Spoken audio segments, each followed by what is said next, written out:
Hello everybody, I'm Marvin Sprouse. I'm going to tell you a little bit about who I am and where I've been and the things that I've done. And a lot of the things that I've done are really stupid.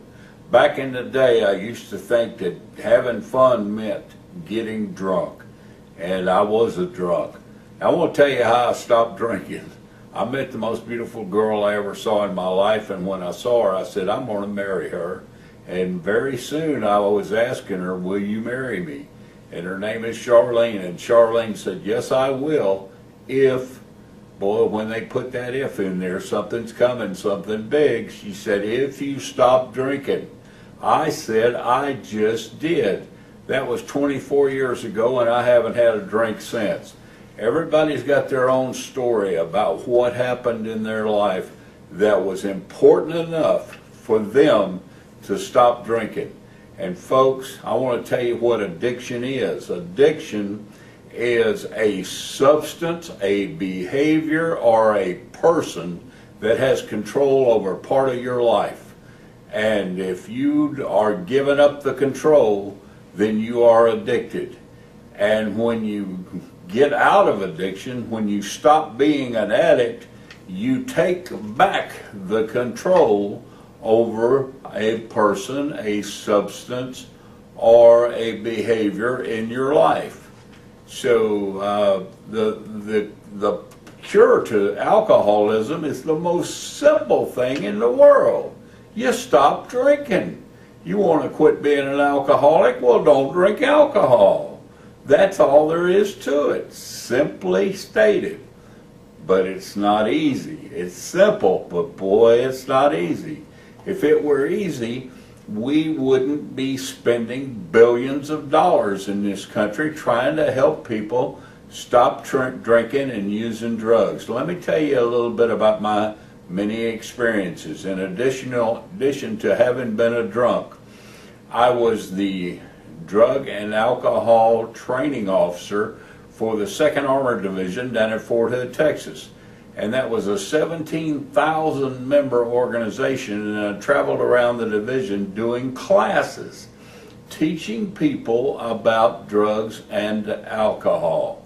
And I'd love to do that for your organization, just the same sort of thing that I was doing, because a lot of things have changed in our society, but one thing that is constant, people are still addicted to the substances of drugs and alcohol. And people are still hearing lies about what drugs and alcohol are and what they do to you. One of the big lies is, well, you can't be an alcoholic if you just drink beer. Oh boy, that's a good one. The other one is, well, marijuana is not really addictive. Duh.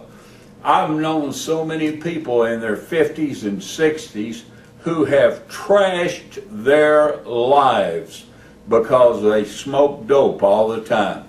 And what happens when you smoke a lot of marijuana is you lose your ambition. You feel so mellow that you don't want to do anything. You won't get off the couch. And you talk about life-wasting activities. Smoking dope is right up there near the top of my list. I was also the head of a program for the treatment of adolescents at Mesilla Valley Hospital out in Las Cruces. I wrote the program for treatment of adolescents who are addicted. And my wife wrote the program for family therapy down at St. Mary's Hospital in Galveston, Texas. And one of the things Charlene insisted on was that we needed to have conjoint family therapy. And most therapists said, oh no, don't want to go there. It's kind of scary to some people. Not to me. It is essential. It is very, very important.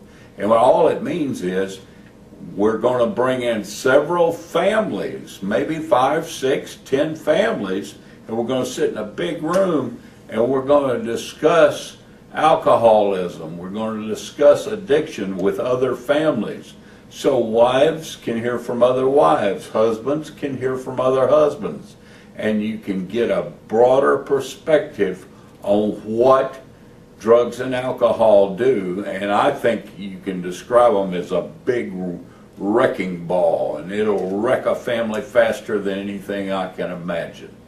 I also spent a lot of years with Charlene, my wife. We were trainers for TDAC, and you might know what TDAC is if you live in Texas. It's the Texas Alcohol and Drug Abuse Council, and we traveled around the state doing programs for trainers and counselors.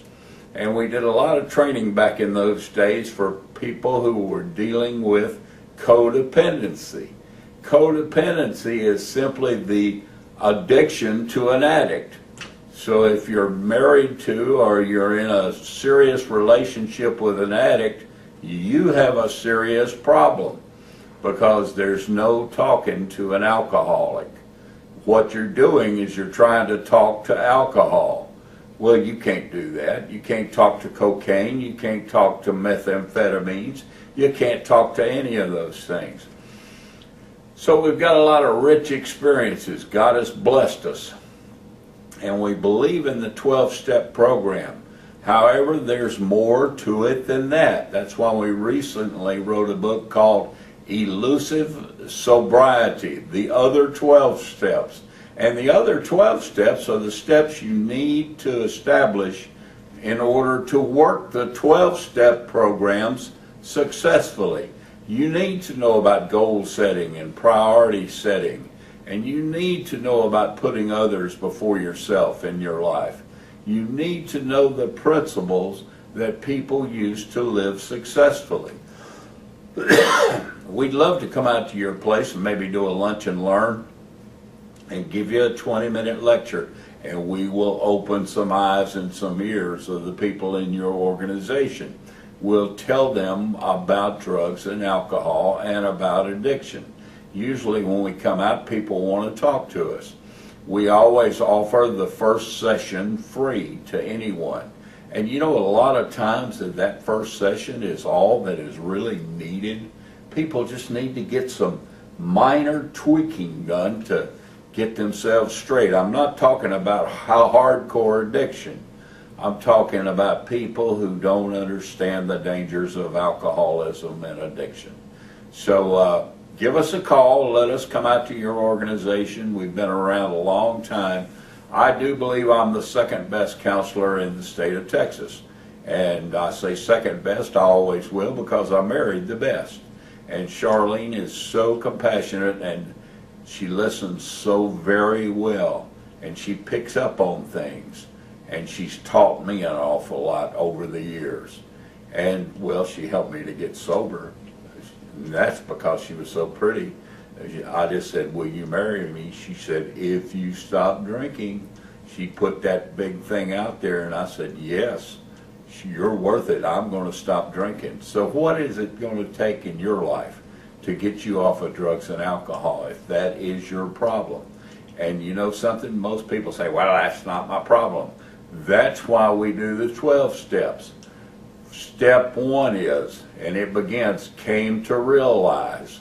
And what did you come to realize? You came to realize there was a problem, a huge problem in your life, and it was time for you to deal with it. I'm Marvin Sprouse. I work with Charlene Sprouse, and I want to say this about corporate work in the field of addiction and alcoholism. We're not doctors. We don't prescribe any medical procedures. We just want to come out and familiarize you and your people with what is required to keep a drug-free environment. And you leaders out there, you certainly don't want to keep paying people to be drunk on the job while they're supposed to be working for you. That is about the opposite of productivity, is it not? There's nothing productive about that. So give us a call, let us come talk to you, let us come meet you.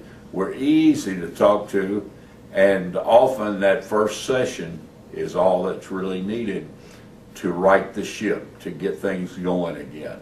Sometimes we're going to need to do extensive counseling, to do family counseling, to do all kind of life coaching to help you get your ship straight. to help you get on course once again.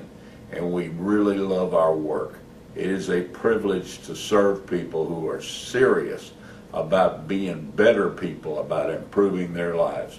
Marvin Sprouse with Charlene inviting you to invite us. Thank you so much for listening.